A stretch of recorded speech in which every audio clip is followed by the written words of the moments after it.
Looking back at the first goal from the first leg, I noticed something about Celtic's press which they carried over into the second leg and actually made life very difficult for them because of probably the personnel and not being aggressive enough in their press and then not being clever enough when they're breached to try and make a foul so they can recover.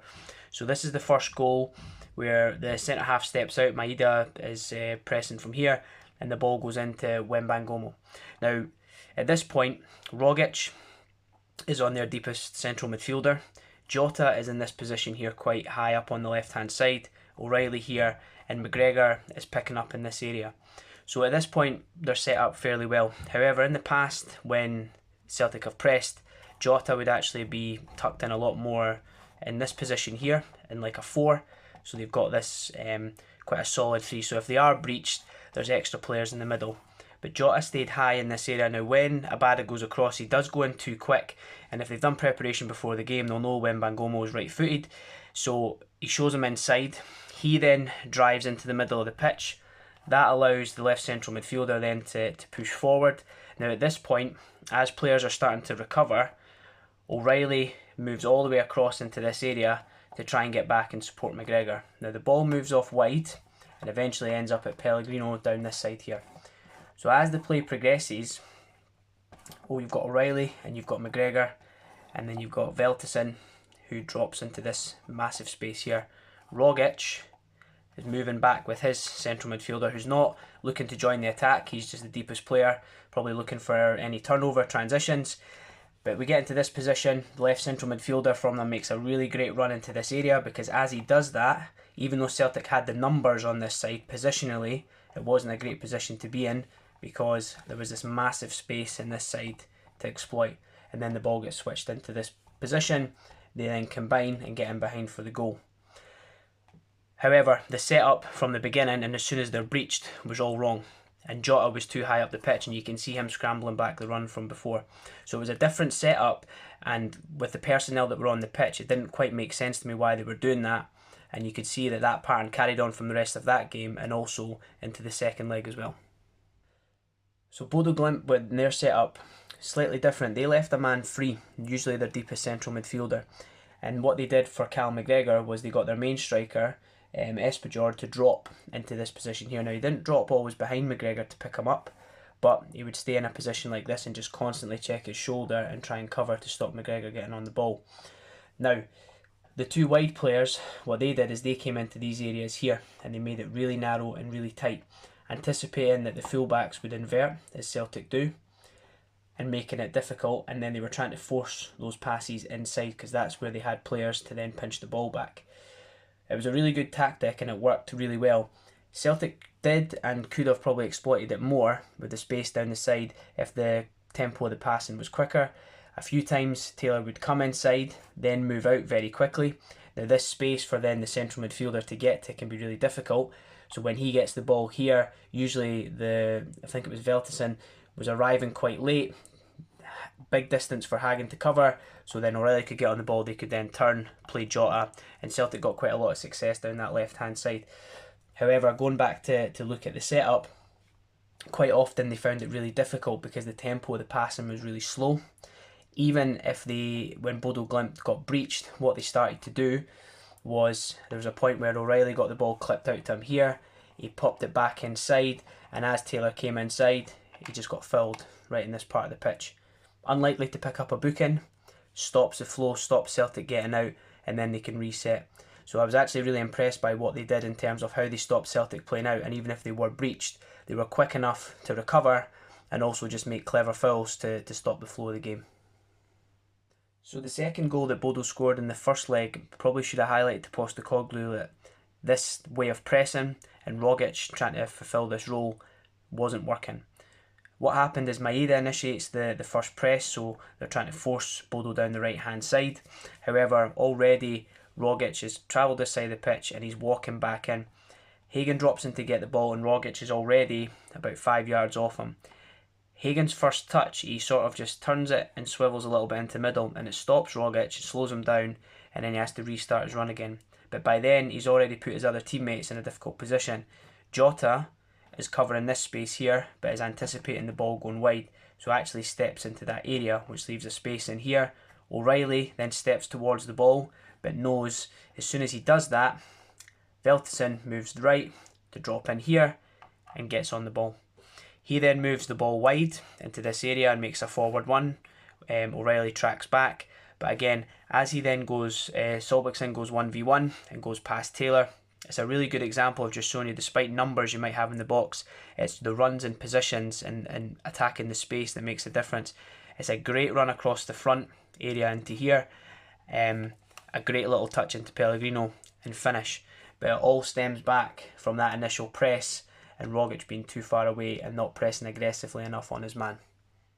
So if we look back at that goal, and it's easy in hindsight, once Maeda makes that press, if Rogic is going to be playing in that role, or Celtic want to play something more advanced, pressing a deeper line number 6, they have to be really, really tight into this area.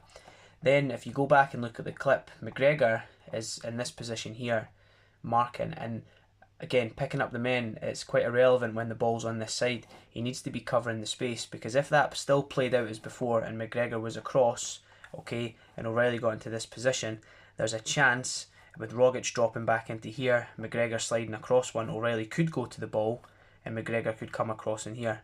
Now, of course, they could then switch the ball across here, but if all that happened, and like we spoke about in the first video about the right winger dropping back into a midfield 4, then Abada should be coming across into this position here and shuffling. Then that gives Rogic a chance to then go and press the ball, Maeda to rest, and everybody to start shuffling back into this shape. So it's interesting that they've went for that and that was their tactic for the game, because it really, really didn't work. And it was surprising then going into the second leg, and I know maybe resting players ahead of the weekend, but it was surprising to see them go with those two midfielders again, and O'Reilly and Rogic, and then Beaton in behind them, because what you really needed in that central area was legs to cover, and it maybe just goes to show that actually they've not got quite a lot of the players that Celtic need to fulfil the roles that Postecoglou wants. So for Bodo's opening goal, you can see when you go back and look at the footage, they're in a really, really tight shape, very compact in the middle of the pitch, and Celtic are actually having a really good bit of possession.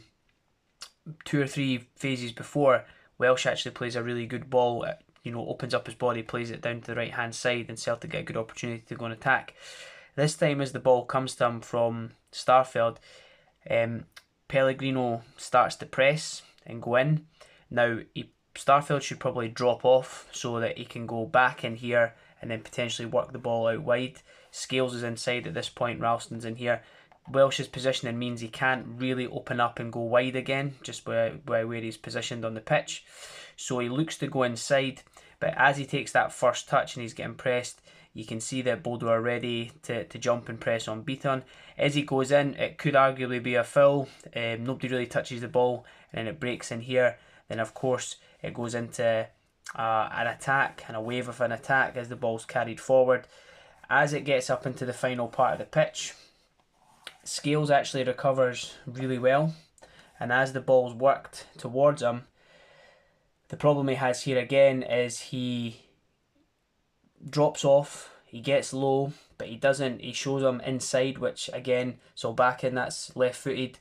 And actually when you look at the angle from behind the goal, he doesn't really put a leg out to block, he actually keeps his body quite close together and his legs quite close together as well, which basically makes it very easy for Solbakken to bend the ball round him and into the bottom corner. And it came after a decent little bit of possession from Celtic, but again, you can see that Bodo Glimt have been drilled that when the ball goes in there and Beaton doesn't quite have the sharpness and the awareness like Callum McGregor does to move the ball quickly or realise that situation isn't on, and they capitalised and they punished them on the break. Second half, Celtic switched things up and went 4-2-3-1. Rogic and O'Reilly came off and they played McGregor and Beaton in the deeper positions, Abada and Forrest in the wide areas, and Maeda and Giakoumakis through the middle. Now the second goal in this game, it actually kind of mirrors aspects that we spoke about in the other videos from the first game.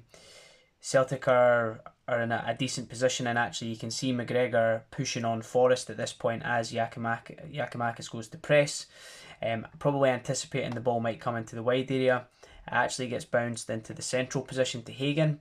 McGregor's just a little bit off him, Forrest is committed to going out this side, Beaton's picking up the other marker in there, and Hagen plays it round to Veltesson, first time round the corner and into this position.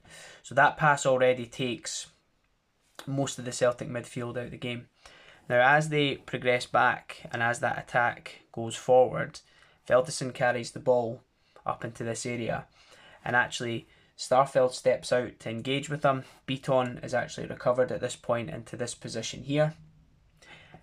Other runners have come back as well. McGregor's recovering, and the same down the other side as well. Now, as Veltesson plays it across to Pellegrino, Conradson, who's just come on the pitch, then overlaps into this area here and gets the ball slid in behind and goes past Ralston. Then Veltesson continues running to the box. Now Beaton's managed to recover at this point. Starfelt goes front post. Scales, for some reason, also goes into that front area as well, which leaves Solbakken free at the back post. Beaton ball watches really the whole time, and it's an easy pick out and an easy finish into, well, quite a difficult finish technically, but an open goal to really pass into. So again, I think the change of shape, Celtic did have a proper go and they looked better and they had some big chances that they missed with Abada and Maeda. But again, just simple things in the press that if it's not been worked on and they can't keep up that intensity, it was very easy for Bodo Glimt to get in behind and then create overloads in attack, and that second goal killed the game off.